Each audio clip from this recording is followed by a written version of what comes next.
प्रभु यीशु मसीह के प्रिय और मधुर नाम में आप सबों को जय मसीह की। परमेश्वर पिता का धन्यवाद देते हैं इन दिनों में कि परमेश्वर ने हम में से हर एक को अपने वचन की संगति में लेकर के आगे बढ़ा है और हम सब जीवितों के मध्य में हैं, स्वस्थ है, भले चंगे हैं और यूं ही परमेश्वर के वचन में आगे बढ़ रहे हैं। सारी बातों के लिए हम परमेश्वर का धन्यवाद देते हैं। मेरे प्रियो, हम लोग त्रिएक परमेश्वर के बारे में सीख रहे हैं और हमने बहुत कुछ वचन के बारे में सीख लिया। परमेश्वर की पिता परमेश्वर, पवित्र आत्मा परमेश्वर, पुत्र परमेश्वर के बारे में हमने बहुत कुछ सीखा। पवित्र आत्मा के जो 8 जो उसकी प्रॉपर्टी है उसके बारे में हमने बहुत ही डिटेल्स में पढ़ा है, सीखा है। यदि आपने नहीं सुना तो मेरे YouTube चैनल में आप देखें, सीखें और परमेश्वर की महिमा में आगे बढ़ें। उसके राज्य की बढ़ोतरी के लिए अपने आप को तैयार करें। मेरे प्रियो, हम पिछले एपिसोड में हमने देखा था त्रिएक परमेश्वर के बारे में हमने देखा था और उसमें हमने फसह का मेमना जो कि बहुत ही इम्पोर्टेंट सब्जेक्ट था उसको हमने देखने का प्रयास किया था। आज हम देख रहे हैं उसी की आगे कड़ी में हम देखेंगे यहोवा और यहोवा के दूत में समानताएं।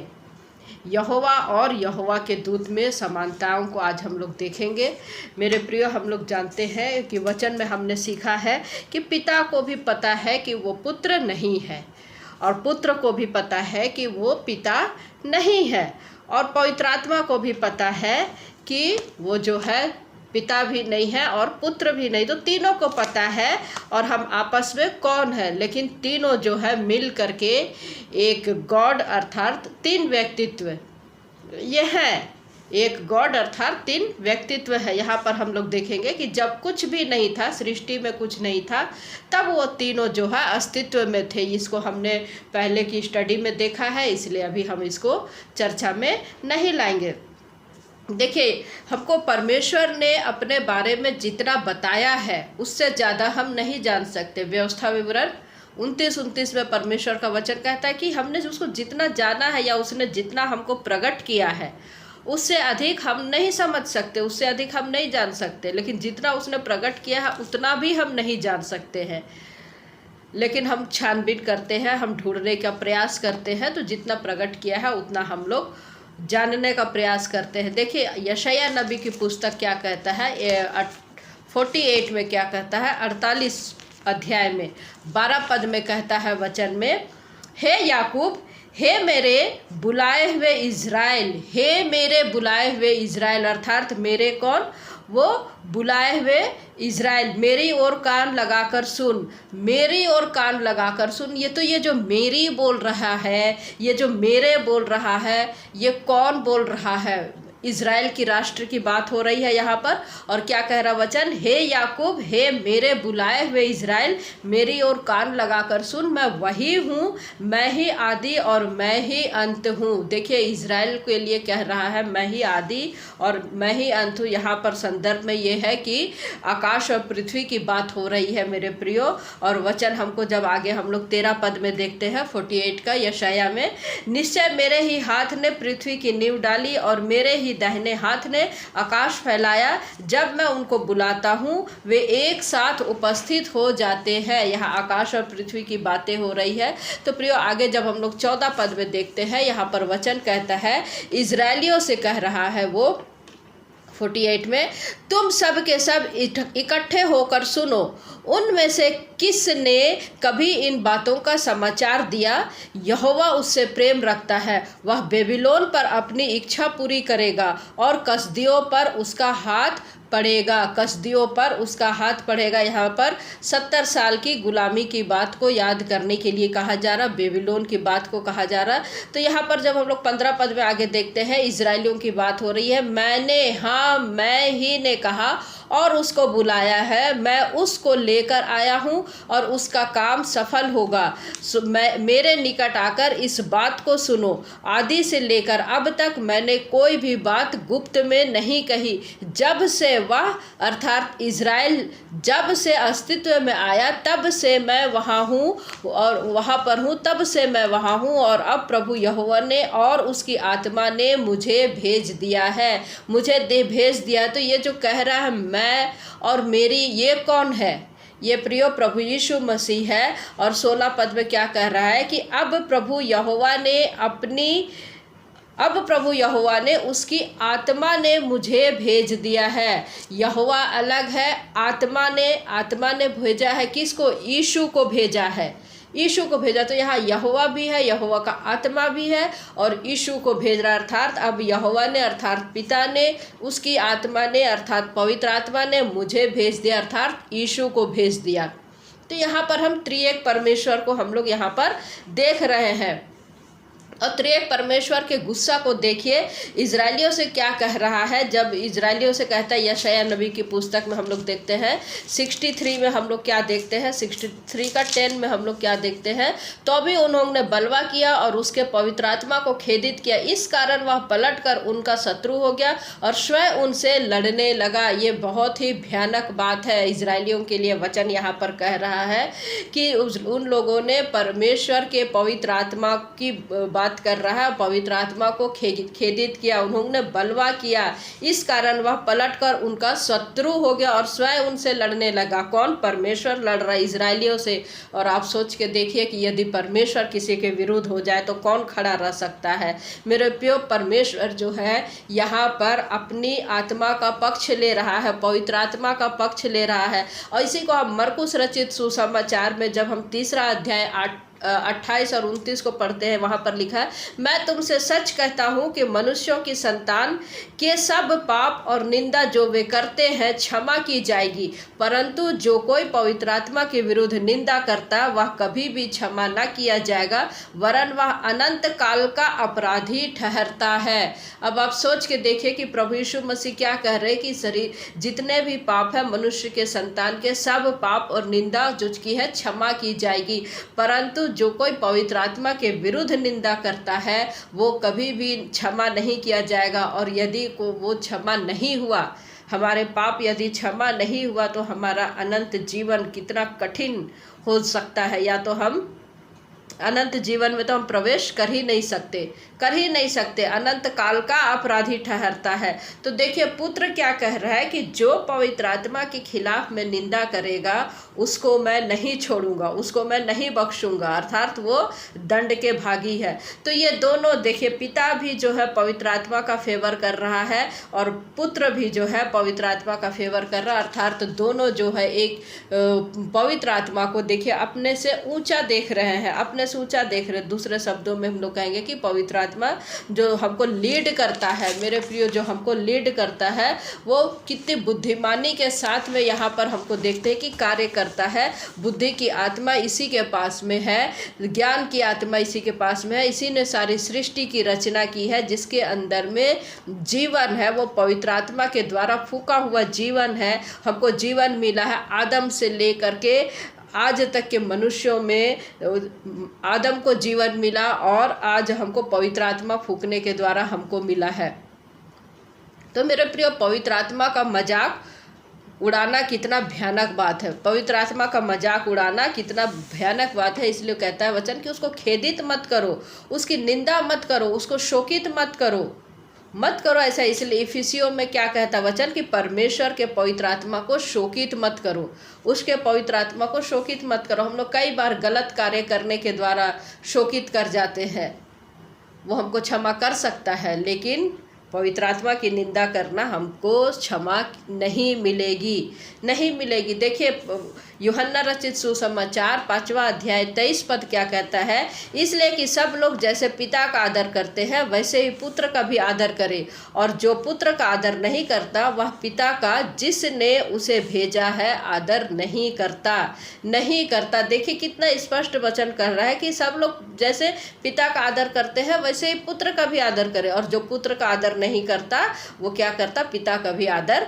नहीं करता है। इसलिए हमको वचन आगे यूहन्ना 12 का 26 में कहता है कि यदि कोई मेरी सेवा करे तो मेरे पीछे हो ले, यदि कोई मेरी सेवा करे तो मेरे पीछे हो ले। देखिए प्रियो, आज हम लोग प्रभु के लोग तो कहलाते हैं, हर कार्य करते, लेकिन हमारा जीवन में बदलाव नहीं दिखता है। तो हम किस प्रकार का सेवा कर रहे हैं, तो क्या कह रहा वचन, यदि कोई मेरी सेवा करे तो मेरे पीछे हो ले, और जहाँ मैं हूँ वहाँ मेरा सेवक भी होगा, और यदि कोई मेरी सेवा करे तो पिता उसका आदर करेगा, पिता उसका आदर करेगा। ये परमेश्वर का वचन जो है प्रभु यीशु मसीह के समय में ये तीसरी बार उसने कहा। पहली बार कब कहा था? पिता की पहली आवाज़ क्या थी? आकाशवाणी, यह मेरा प्रिय पुत्र है, इससे मैं अत्यंत प्रसन्न हूँ, इससे मैं अत्यंत प्रसन्न हूँ। कहाँ लिखा है? मत्ती 3:16 में।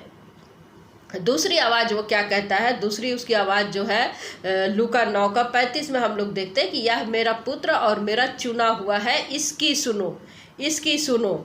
नए नियम की हम बात करें, पुराने नियम में हमने पिछले एपिसोड में पढ़ा था कि परमेश्वर कैसे पुकारता है लोगों को, कैसे पुकारता है। यहाँ हम नए नियम में देख रहे हैं। और तीसरी जो हम लोग देखते हैं यूहन्ना 12:26 में, जो हमने अभी पढ़ा। तो ये अभी 3 आवाज़ हम लोग देखते हैं प्रभु यीशु मसीह की। और आगे जब हम लोग देखते हैं यूहन्ना 12:28 में हम लोग देखते हैं, पुराने नियम में क्या देखते?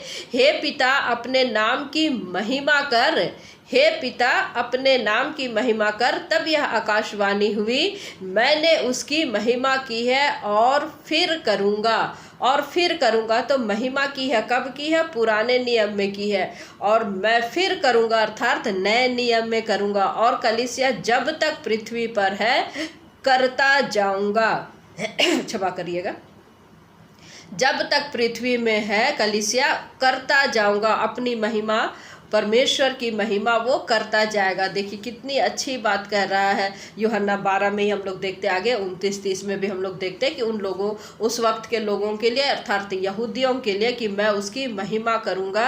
यीशु का आदर करो, जैसे पिता का आदर करते हो वैसे ही यीशु का भी आदर करो। और यूहन्ना हमको 15, 23, 24 में कहता है, जो मुझसे बैर रखते हैं मेरे पिता से भी बैर रखता है। जो मुझसे बैर रखता है वो मेरे पिता से भी बैर रखता है। 24 पद कहता है, यदि वे उनमें वे काम ना करता जो और किसी ने नहीं किए तो वे पापी नहीं ठहरते, परंतु अब तो उन्होंने मुझे और मेरे पिता दोनों को देखा और दोनों से बैर किया है। दोनों को देखा और दोनों से बैर किया है। तो प्रिय यहूदियों ने यीशु मसीह के कई चमत्कार देखे, कई चमत्कार जो प्रभु यीशु मसीह ने किए, यहूदियों ने उसको देखा। अब उनको मानना ही है कि यीशु कौन है, यीशु कौन है। तो हम लोग यहाँ पर देख रहे हैं कि जो यीशु पर विश्वास नहीं करता वो पिता से भी बैर रखता है, और जो यीशु से नफरत करता है वो पिता से भी नफरत करता है। हम लोग यहाँ पर देख रहे हैं इस चीज़ को। और अब जो है हम लोग देख रहे हैं प्रभु यीशु मसीह की टेस्टिमनी को हम लोग देखेंगे, गवाहियों को हम लोग देखेंगे।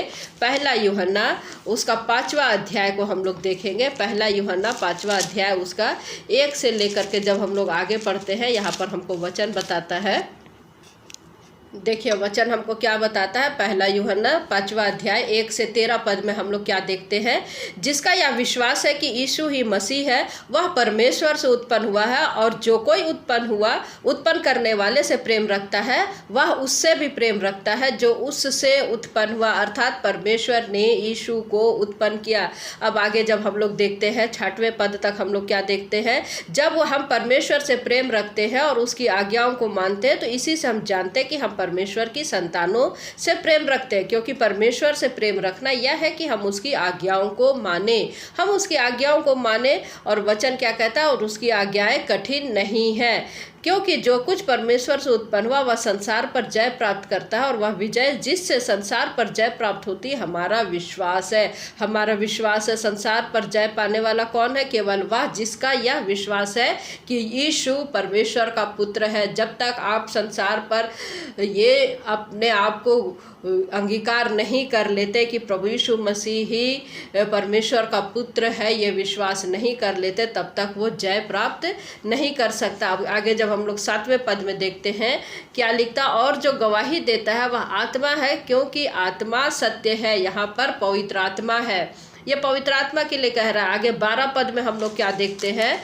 जिसके पास पुत्र है उसके पास में जीवन है, और जिसके पास परमेश्वर का पुत्र नहीं उसके पास में जीवन भी नहीं है। देखिए कितना अच्छा स्पष्ट हमको यहाँ पर वचन बता रहा है कि जिसके पास पुत्र है उसके पास में जीवन है, और जिसके पास में पुत्र नहीं उसके पास में जीवन भी नहीं। इसलिए हमको वचन क्या बताता है यूहन्ना 3:16 कि उस पर जिसने विश्वास किया उसने जीवन पाया, या और बहुतायत का जीवन पाए, बहुतायत का जीवन पाए। यूहन्ना रचित सुसमाचार 3 अध्याय 36 पद क्या कहता है? जो पुत्र पर विश्वास करता है अनंत जीवन उसका है, परंतु जो पुत्र को नहीं मानता वह जीवन को नहीं देखेगा, परंतु परमेश्वर का क्रोध उस पर रहता है। परंतु परमेश्वर का क्रोध उस पर रहता है, अर्थात परमेश्वर को गुस्सा आता है जब कोई यीशु को नहीं मानता, और परमेश्वर को प्यार आता है जब कोई यीशु को मानता है। और इसलिए वचन कहता है कि जो मेरी सेवा करेगा पिता उसका आदर करेगा, जो मेरी सेवा करेगा पिता उसका आदर करेगा। देखिए यूहन्ना 1 यूहन्ना 2 पद का 22 और 23 क्या कहता हमको वचन? यहाँ पर वचन बताता कि झूठा कौन है? केवल वह जो यीशु के मसीह होने से इनकार करता है। देखिए झूठा कौन है? और मसीह का विरोधी वही है जो पिता का और पुत्र का इनकार करता है। जो कोई पुत्र का इनकार करता है उसके पास पिता भी नहीं, जो पुत्र को मान लेता है उसके पास पिता भी है, उसके पास में पिता भी है। और वचन हमको क्या कह रहा है? झूठा कौन है? केवल वह जो यीशु के मसीह होने का इनकार करता है। इसलिए यूहन्ना 5वां अध्याय उसका 18 पद क्या कहता है? इस कारण यहूदी और भी अधिक उसे मार डालने का प्रयत्न करने लगे कि वह न केवल शब्द के दिन की विधि को तोड़ता, परंतु परमेश्वर को अपना पिता कहकर अपने आप को परमेश्वर के तुल्य ठहराता है, अपने आप का परमेश्वर के तुल्य ठहराता। देखिए यहाँ कल्ट ग्रुप वाले क्या कहते हैं कि यहाँ पर मनुष्य परमेश्वर है। गलत डॉक्ट्रिन उन लोग ले लेते हैं और मनुष्य परमेश्वर है। क्यों? मनुष्य कैसे परमेश्वर हो सकते? प्रिय, मनुष्य तो सृष्टि है, सृष्टि करता है, सृष्टि जिसने बनाया है वो परमेश्वर है, और हम जो है मनुष्य जो है सृष्टि है। सृष्टिकर्ता ने सृष्टि को बनाया, सृष्टि कभी भी सृष्टिकर्ता के बराबर नहीं हो सकता। तो ये कल्ट ग्रुप वाले की जो धारणाएं हैं ये गलत है, क्योंकि मनुष्य परमेश्वर कभी नहीं हो सकता। और यहाँ पर हम लोग जो वचन में हम लोग देख रहे हैं पिता, पुत्र और पवित्र आत्मा, परंतु परमेश्वर को अपना पिता कहकर अपने आप को परमेश्वर के तुल्य ठहराता है, ये यहाँ वचन में हमको दिखता है। इसलिए हमको यहाँ पर 10वां अध्याय का 30 पद में क्या कहता है? मैं और पिता एक है, मैं और पिता एक है। मनुष्य कभी भी उसके जगह पर अपने आप को रखने की कोशिश नहीं करना चाहिए, ना करे। हम हेरोदेस की स्थिति को हम लोग जानते, जब हेरोदेस की आवाज़ ऐसी कुछ गड़बड़ी हो गई थी, गलत हो गया था, गला बैठ गया था, लोगों ने क्या कहा कि अरे ये तो परमेश्वर की आवाज़ है, परमेश्वर बात कर रहा है। लेकिन हेरोदेस को रोकना चाहिए था, किंतु उसने नहीं रोका। उसको बताना चाहिए था कि ये मेरी आवाज़ है, परंतु उसने नहीं रोका। और लूसीफर ने हेरोदेस से बोला और जो उसने किया, और जैसे ही परमेश्वर की जो महिमा, वो परमेश्वर को महिमा देनी चाहिए थी, वो हेरोदेस ने खुद अपने महिमा लेना चाहा, और उसी घड़ी उसके शरीर में कीड़े लग गए, और वो क्या हुआ? वहीं पे मर गया। तो प्रियो, हमको सतर्क रहना चाहिए। मनुष्य मनुष्य है और परमेश्वर परमेश्वर है। कभी भी मनुष्य जो है परमेश्वर की जगह नहीं ले सकता।